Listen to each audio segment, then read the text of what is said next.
I'm Kate Peck and welcome to the first episode of the AusMoto show for 2023, where we bring you the best in Australian motorcycle racing talent. We have a massive year ahead. The Motorcycling Australia calendar has kicked off the national championships, and that means full gas racing and entertainment. Coming up on today's show. From the Penrite ProMX presented by AMX Superstore's MXW Championship, the first ever factory Honda Australia female rider, Emma Milesevic. Riding for Yamaha, the 2022 MXW champion Charli Cannon joins me before she takes off for the WMX World Championship. Australia's KTM Group Motorsport Manager Kyle Blunden and I catch up to talk about managing 35 riders across 3 brands. And for the My Bike Motorcycle Insurance Australian Superbike Championship presented by Motor, we have 3-time ASBK champion Glenn Allerton, who joins me in the studio. Remember to follow along on socials using the hashtag AusMotoShow and send us in your favourite riding pics. All right, first up, riding for the Honda Australia factory team in the ProMX MXW Championship, it's Emma Milesevic. Emma, welcome to the studio. It's great to have you. Thanks, Kate. I'm so stoked to be here. So exciting news. You've stepped up to the factory team, the Honda Australia factory team. You're the first female to do this. This is massive. It's massive. It's definitely something I've been striving for my whole career, and I'm very, very thankful and blessed that Honda have given me this opportunity, and I'm really proud to be a part of the brand. You're basically making history. So it's been a good start for women in the industry. We've got Taylor McCutcheon at Kawasaki. We've got Charli Cannon now at Yamaha. What does it mean to be part of this movement within the industry for women?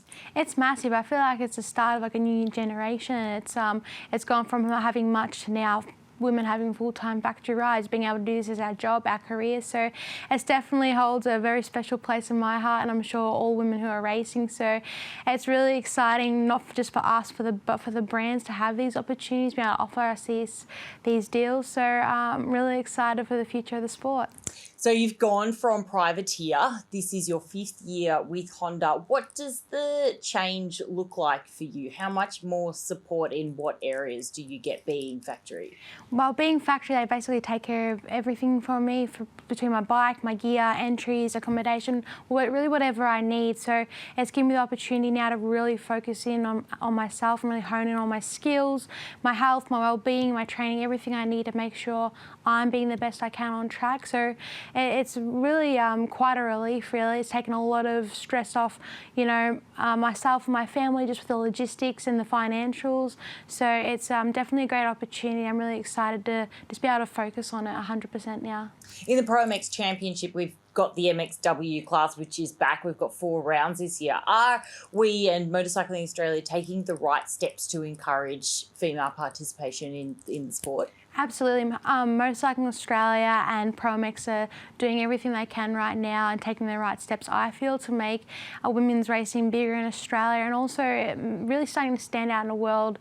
Not many countries apart from Europe have a series like what we do, so it's basically Australia and Europe now that have got such a dominating series. So I think Motorcycling Australia are doing a great job, and if they can keep continuing what they're doing and keep growing the series and giving us women opportunity to be full-time, it's amazing. So yeah. 2023 season has kicked off. You had 1 moto in 1 faggy. Yeah. Tell us how your ride went, how your race went. It wasn't my best riding by far, but it taught me a lot mentally and physically about myself, and even my first hit out with the team, it was a really good learning experience. So it wasn't the best on the result board, but we learned a lot from it, and I'm really excited for round 2 at Gilman. I think it'll be a big change. And the girls that you're seeing lining up on the grid, what do you think of the talent that Australia is producing? And you also coach a lot. So are you seeing the demand out there for more riding, for more recreational riding, for more competition? Absolutely. The level of riding and talent in Australia right now is just getting higher and higher in the women's class. Like, we got great competition between Charli, Taylor, Maddie, myself, there's quite a few of us, even Taylor Thompson has really stepped it up this year. I think it's amazing, like, to have that kind of competition now, not just one or two of us, there's, 4 or 5 of us. It's really good, and seeing, Charli stepping into the world stage and being like a top 10, top 5 rider has been really good to watch. So I'm really excited for the future, and I've been seeing it progress through my coaching. There's a lot more girls coming through, and they're all so talented from a young age, and I'm really excited, and they haven't got that fear factor. They're ready to go. So we're seeing a lot of young talent coming up, and I'm really excited for the future.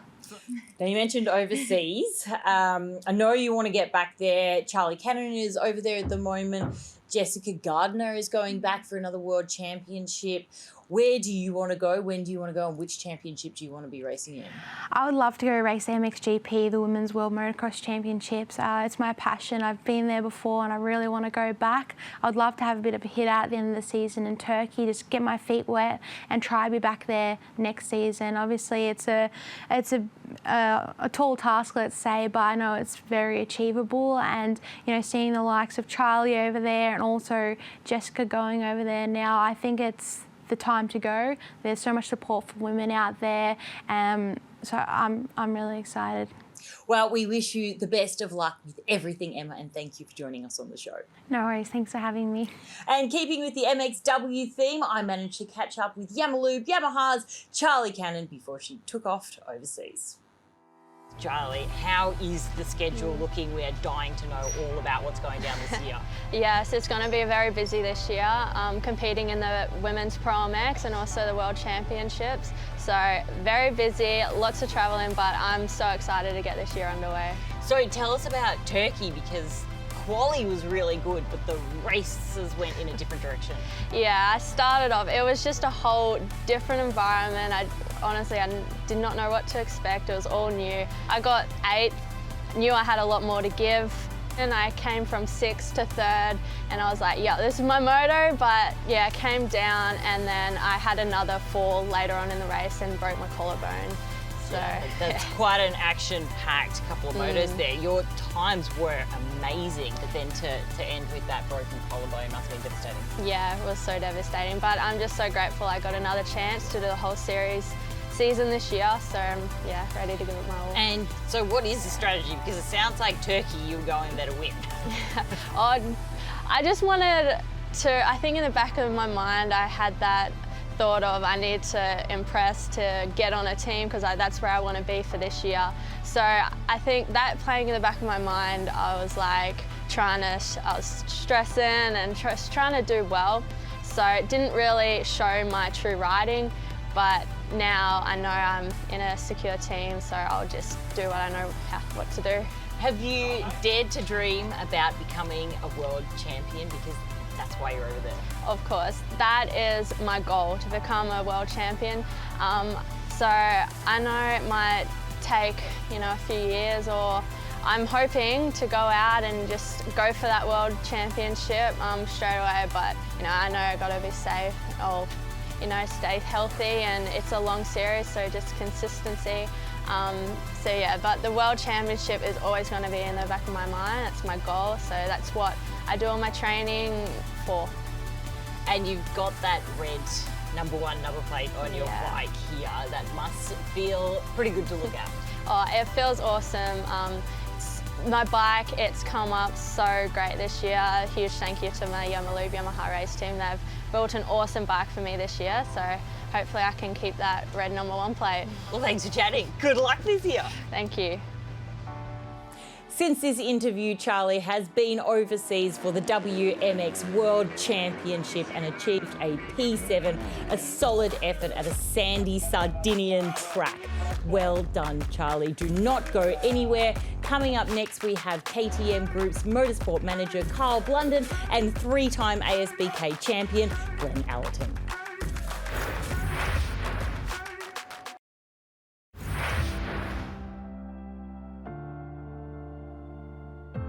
Carl Blunden, KTM Group racing manager. Kyle, I see you here on the tools at every ProMX round. You're here as the gates open on Saturday, helping to construct this massive KTM travelling circus that goes around the entire country. How much logistics goes into creating this kind of activity? Yeah, no, it's a lot. I mean, you know, we have KTM, Husqvarna, and obviously Gas. So it's sort of 3 times everything. It's, you know, we have chefs, we have mechanics, we have sort of, yeah, we've just amazing partners that have come on board to just back basically us 100%. And yeah, it takes a huge effort, that's for sure. Now, KTM is the most successful racing motorcycle manufacturer in the world with 333 FIM World Championships. What kind of an achievement is it to be a KTM factory rider? Look, it's incredibly, I think it's one of them things where it's a lifelong dream to be a part of the KTM group. You know, KTM, like you said, is the most successful team within the GP circuit, and we try and sort of mimic everything they do there in our teams here in Australia, and I think that's something that riders just want to be a part of. You know, we've got great bikes, great, you know, equipment, great staff, and we're working towards having the best processes. So I think, you know, it's incredibly rewarding to riders who actually get to be a part of our team. What do you look for in a KTM rider when you see riders out on track races? You think to yourself, that is a KTM rider. What are these qualities? For sure, you know, they've got to be able to win races. That's sort of primary. But just their dedication to their everyday being, you know, their presentation when they show up on a weekend, what they do through the week and how they prepare themselves to be here. And, you know, preparation is key, and if we see that in somebody that can work hard, they put the effort in, you know, then for sure there's every chance they might end up here. All right, well, let's go check out Gas. That's good. Carl, what do you look for in a Gas rider? Well, not many people know, but the 3 brands have their own corporate identity. So, you know, Gas is the bold, fun, vibrant brand. And to be honest, both of our riders here fit that. You know, Noah and Regan are both incredibly fun guys, but they're incredibly talented. And to be honest, they just love riding their motorbikes, and that is Gas. Like, let's just have fun riding our bikes, and they just happen to be really good at it, and we get great results. So it's a perfect fit. Now, there's so much investment and commitment that goes into this program. How important is ProMX and the championship for the KTM group's visibility? Is it still a win on Sunday, buy on Monday? Definitely, yeah, there is an element of that, you know, with obviously the addition to TV and the various different media elements that we now work with.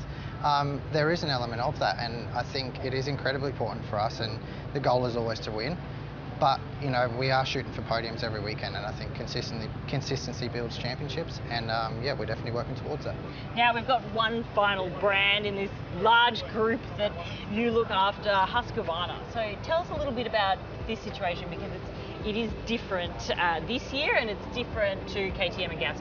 It is, yeah. So this year we've partnered up with Todd Waters, who's just recently purchased Raceline Performance.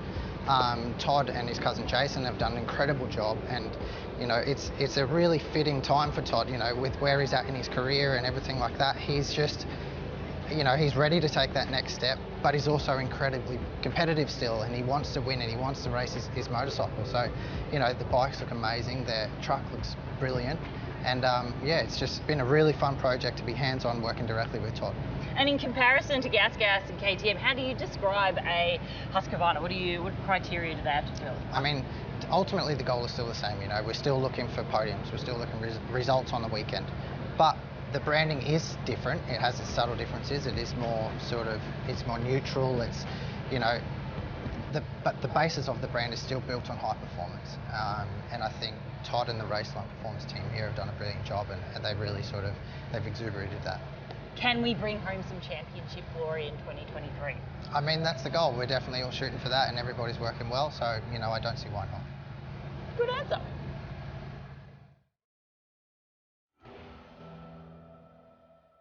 He sure has his hands full, that Carl Blunden. Don't go anywhere. Coming up next, we have 3-time ASBK champion Glenn Allerton as he talks us through his hopes of becoming the first ever 4-time ASBK champion. See you soon. Up on start, Superbikes on go. Great start once again from Corello. Herfoss, look at that. Herfoss around the outside, splits the Yamahas at the moment. Who's that sliding through the field there? Is that Bright Starring on board the Moto Go Yamaha? He goes Herfos on the inside. Excuse me, coming through. Herfos goes, I'm going up the inside there, I'll take that. Got the foot out, he's run wide. Wide, and look, he is wide. Josh Waters, 5 from 5. Pumps his fist as he goes across the line. Oh, what a great weekend of racing. Round 2 of the My Bike Motorcycle Insurance Australian Superbike Championship presented by Motor. The first time under lights at Sydney Motorsport Park. And with me now is 3-time ASBK champion, riding for GT Racing, it's Glenn Allerton. Glenn, it's great to have you here, but how cool was the weekend? Yeah, awesome weekend. It was really great to have a race under lights and just have that evening format, to have your friends and family there and the crowd that we built. It was what an atmosphere. Have you ever raced at night in sketchy, like raining conditions like that before? Never in damp conditions like that before. So yeah, that big race at the end there was pretty sketchy at the start, but for me it was an opportunity to try and win the race. So I took it with both hands and tried to build a gap straight away. But yeah, once the rain came, then the red flag had to come out. So tell us, you're back, you're in for a full season. Same bike, but new team. Give us a lowdown on GT Racing. Yeah, so with the new team, basically we have the same infrastructure and the same motorcycle that we had last year. Trevor Groneveld is a good sponsor of mine. He's been following me for years and supporting me, and he stepped in after Shane decided that he wanted to step out, and basically just took the reins and the whole team and all the infrastructure and put me into a position where I can keep racing, but we're going to try and build on our performance that we were at last year and the year before, and make the bike more competitive and just the team work at a higher level. So you've got the M1000RR here in the studio with us now. Are we going to see its full potential this year? Because I know you have access to more resources and you'll be working in a bit of a different direction. Yeah, so like, as far as, you know, everybody's got to work to a budget, and we were a very small budget team the last couple of years. Shane did a great job with the limited resources that he had, and but at the end of the day, you really need money if you want to go fast. It's just part of the sport. And now with Trevor at the helm, we've got a bigger pool to pull from as far as resources are. We're going to do some more testing and try and just get on top of all of the little things that make the 1%ers better for the racing. So testing's a big part of that, and just getting the bike dialed in. And I feel like we haven't done any testing this year, but we're still in a strong position. We're 3rd in the championship. I'm really excited about Queensland Raceway because it's a track that I've done really well at over the past. It's like a stomping ground for me, if you like. So we're going to get up there, do some testing, and hopefully come out on the front foot. And electronics is so key in terms of circuit racing. How are you going to make up that difference this year with the level of competition that's out there in the field? Yeah, look, in our days, you basically, as much as you need a rider to ride the bike, you need an electronics person to run the electronics on the bike, and it's become quite technical. Setting the bike up for sectoring and tuning the bike for each corner, how much engine performance, how much power you want, how much engine brake you have, traction control to try and keep the tyre wear. That's a full-time job, and at the moment we're looking into just trying to enhance that program and bring in some other staff to try and make the job easier for our race team, so that we can have a couple of sets of eyes looking over the data instead of just one guy that has to do it all. We'll probably have 2, and then we'll try and, you know, build on getting the bike so that it can be fast in all areas of the track and keep the tyre wear down. Well, let's wind it back a little bit to your motocross and supercross days. I reckon you would have been racing against some pretty big hitters back then. Who? Yeah, so I did a little bit of racing, a lot of racing actually against Aaron Gobert, was a really strong rider at the time, and he went on to be like an AMA Superstock champion. And then of course Chad Reed, he was a really, you know, strong competitor. What you saw of Chad Reed when he was in his heyday, that's the way he was when he was a kid too. Like the guy could ride a motorbike, and you know, chasing guys like that is what made me into a really strong rider. So how did the transition happen from motocross and supercross to circuit racing? Yeah, so I was I never actually envisioned being a road racer. In my mind, it was something that I liked to watch with my dad late at night.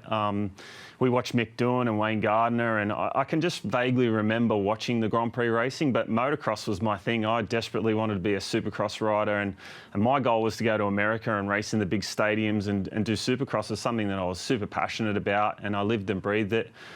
Unfortunately, I was injured and hurt myself, and just at the time, I thought, you know, my life's over because I can't ride bikes anymore, as you do when you're a young kid.